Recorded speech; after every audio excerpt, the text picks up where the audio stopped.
Bismillahirrahmanirrahim. In this video, we will see how to create a wait for graph to detect a deadlock in a system. Example 1. Let us say that we have a schedule in which we have two transactions T1 and T2. जैसा कि हमें पता है कि wait for graph बनाने के लिए जो स्टेप 1 है वो ये कहता है कि create a node for each transaction. तो सबसे पहले हम हर ट्रांजैक्शन के लिए एक नोड बनाएंगे। This is for transaction T1 and this node for transaction T2। Next step, it is very simple. हम ट्रांजैक्शन बाय ट्रांजैक्शन स्टेप्स देखेंगे कि कहाँ पे ट्रांजैक्शन को वेट करना पड़ेगा। तो ट्रांजैक्शन वेट उसी वक्त करेगी जब वो लॉक की रिक्वेस्ट करेगी। तो हम सिर्फ लॉक ऑपरेशन देखेंगे कि आया उस लॉक ऑपरेशन में ट्रांजैक्शन को डेटा आइटम एलोकेट होगा या नहीं होगा। तो यहाँ पे आप देख लें, जो सबसे पहले ट्रांजैक्शन T1 में लॉक ऑपरेशन है, that is lock balance x.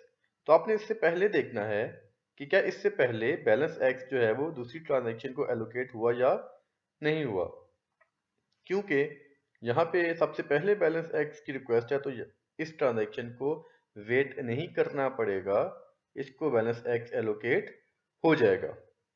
उसके बाद बाकी operations whatever they are, हमने देखना है कि आया कि लॉक की रिक्वेस्ट फुलफिल होती है या नहीं होती। तो यहाँ पे आप देखें कि ट्रांजैक्शन ने यहाँ पे बैलेंस वाई के लिए रिक्वेस्ट की कि बैलेंस वाई जो है वो उसको एलोकेट किया जाए। पर आप देख सकते हैं कि इस ऑपरेशन से पहले एक दूसरी ट्रांजैक्शन ने लॉक बैलेंस वाई की रिक्वेस्ट की थी। तो इट मीन्स जो पहले रिक्वेस्ट करेगा उसको लॉक जो है वो एलोकेट हो जाएगा। इट मीन्स बैलेंस वाई जो है वो किसको एलोकेटेड है, ट्रांजैक्शन T2, और अभी तक उसने बैलेंस वाई को रिलीज नहीं किया।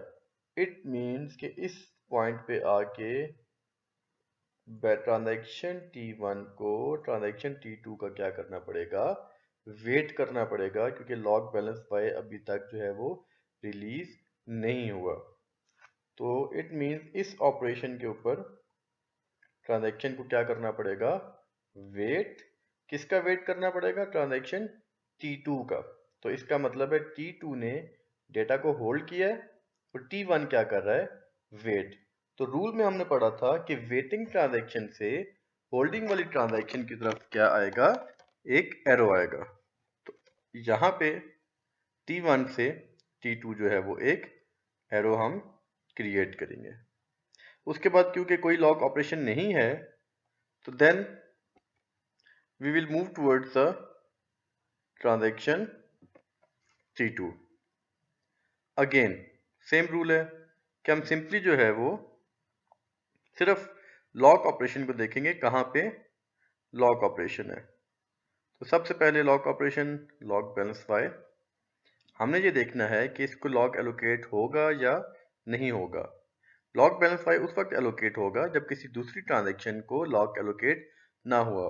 तो इसका मतलब ये हुआ कि आप दूसरी ट्रांजैक्शन में देखें कि उससे पहले किसी को भी बैलेंस वाई एलोकेट नहीं हुआ, किसी ने उसकी रिक्वेस्ट नहीं की। इट मीन्स बैलेंस वाई पे उसको वेट नहीं करना पड़ेगा, उसको बैलेंस वाई एलोकेट हो जाएगा। उसके बाद again whatever the operation are, यहाँ पे आप देखें ट्रांजैक्शन T2 एक दफ़ा फिर बैलेंस एक्स की रिक्वेस्ट कर रही है। अब देखना है कि क्या इससे पहले किसी दूसरी ट्रांजैक्शन ने बैलेंस एक्स एलोकेट किया या नहीं किया। तो आप देख सकते हैं कि ट्रांजैक्शन T1 का पहला ऑपरेशन ही बैलेंस एक्स की एलोकेशन था। तो क्योंकि पहले lock x balance x transaction T1 ने किया, तो T1 को एलोकेट हो जाएगा और ट्रांजैक्शन T2 को इस जगह पे लॉक बैलेंस एक्स एलोकेट नहीं होगा। इसका मतलब ये हुआ ट्रांजैक्शन T1 ने डेटा को होल्ड किया हुआ है और ट्रांजैक्शन T2 जो है वो उसका वेट कर रहा है। तो रूल ये था कि वेटिंग से होल्ड की तरफ क्या जाना चाहिए, एरो। और इस तरह इस ऑपरेशन की बेस पे ट्रांजैक्शन T2 से ट्रांजैक्शन T1 जो है वो एक एरो आया। अब उसके बाद कोई वेट ऑपरेशन नहीं है, तो ये हमारे सामने एक ग्राफ बन गया। इस ग्राफ को अगर हम एग्जामिन करें तो basically there is a cycle between transaction T1 and transaction T2, क्योंकि आप देख सकते हैं कि T1 से इस एरो की मदद से हम T2 पे गए और T2 से इस एरो की मदद से हम T1 पे गए। तो it is a cycle between transaction T1 and T2। और वेट फॉर ग्राफ का रूल ये था कि अगर साइकिल एग्जिस्ट करता है इट मींस आपके स्केड्यूल में डेडलॉक एग्जिस्ट कर रहा है। तो वेट फॉर ग्राफ ने हमें क्या बताया कि इस स्केड्यूल में डेडलॉक एग्जिस्ट कर रहा है। Let us perform another example.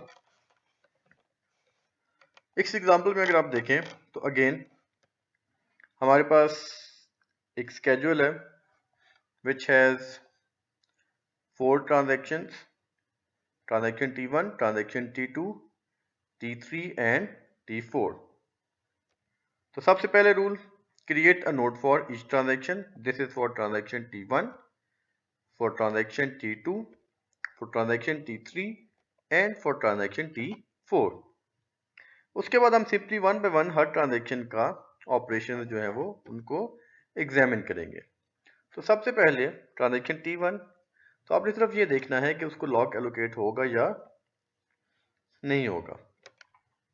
तो यहां पे देखिए आप, सबसे पहले लॉक एक्स, तो क्या इससे पहले किसी दूसरी ट्रांजैक्शन को लॉक एलोकेट हुआ? देखें इन पॉइंट में कहीं पे भी लॉक एक्स की रिक्वेस्ट नहीं आई, तो इसका मतलब है this is the first lock x. तो यहाँ पे ट्रांजैक्शन T1 को लॉक एलोकेट हो जाएगा, वो वेट नहीं करेगी। तो अगर वो वेट नहीं करेगी तो इसका मतलब है कि एरो नहीं लगाएंगे हम। उसके बाद नेक्स्ट ऑपरेशन जो लॉक है वो यहाँ पे है लॉक ए। तो क्या इससे पहले किसी दूसरी ट्रांजैक्शन ने लॉक ए एलोकेट किया? तो आप यहाँ पे देख सकते हैं कि ट्रांजैक्शन T3 उससे पहले, जैसा कि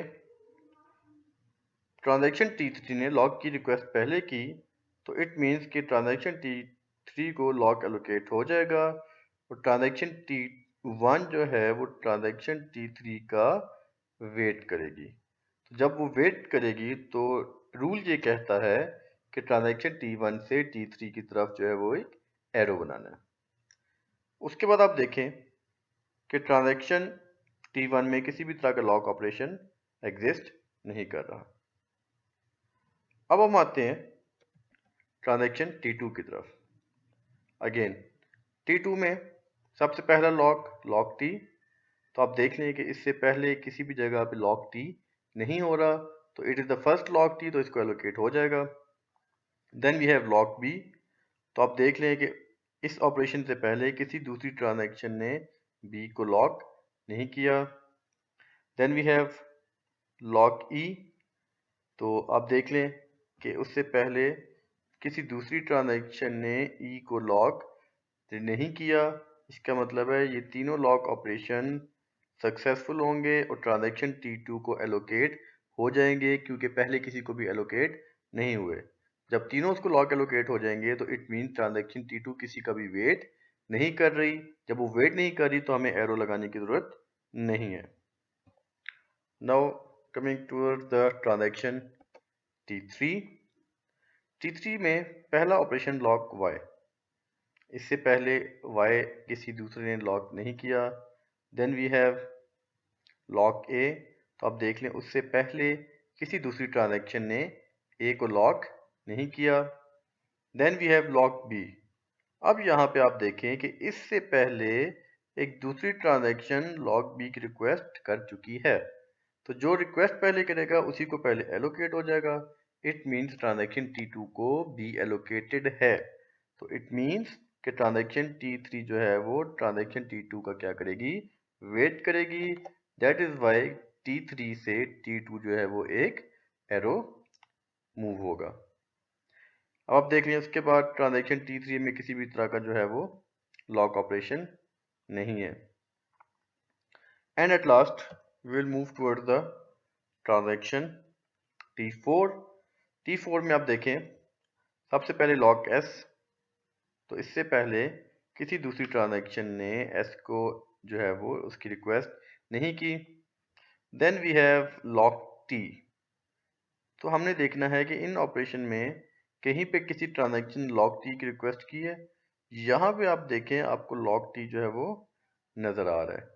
जब log T की रिक्वेस्ट उससे पहले हो चुकी है तो जो पहले रिक्वेस्ट करेगा उसको log एलोकेट होगा। It mean transaction T4 transaction T2 का क्या कर रहा है, वेट करना पड़ेगा।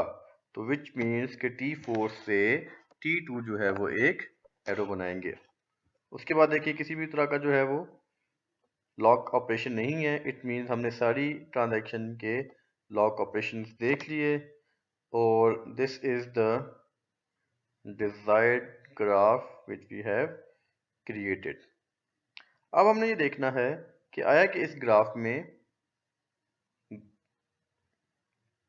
साइकिल है या नहीं। तो आप देख सकते हैं कि किसी भी तरह का साइकिल एग्जिस्ट नहीं करता कि आप T1 से T1 पे दोबारा नहीं आ सकते, T3 से T3 पे वापस आप नहीं आ सकते, T2 से आप कहीं भी मूव नहीं कर सकते, T4 से भी आप वापस T4 पे नहीं आ सकते।